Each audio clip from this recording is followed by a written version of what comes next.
Hello there. We do a lot of team leader training, and we also do a lot of team workshops. And so in those, we talk about teams. What makes a team? What is, the characteristics of an effective team? All those kind of things. And we go into some detail, which I don't have time to do now. But one of the quotes that we like sharing with people is that a team is not the sum of parts. The team is the outcome of the interactions. And there's a really nice context within which that becomes really apparent.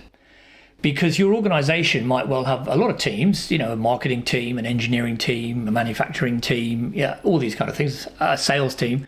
And what's happened is somebody's put all these people together who do the same or similar jobs, drawn a circle around them and labeled them as a something team. But that doesn't actually make them a team in reality, does it?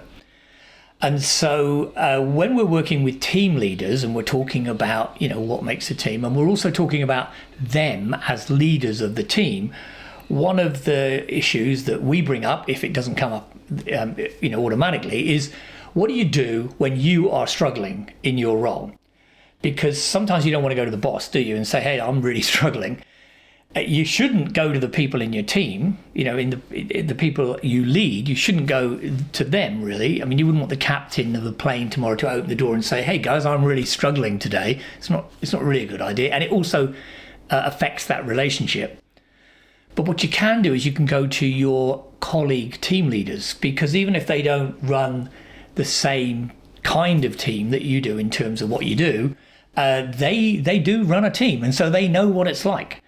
And so over time, if you can do that, then what happens? Well, the interactions between the team leaders become supportive, encouraging, sometimes challenging, challenging each other, sharing ideas, all that kind of thing. And what happens over time, quite quickly actually, is that you build a team that's really a team, even if no one's drawn a circle around it and given it a label.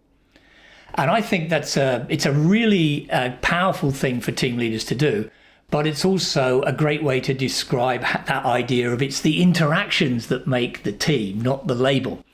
Now, there's another video, you'll find it somewhere, about who, I think it's called Who Leads Your Team, Who Leads Your Organization.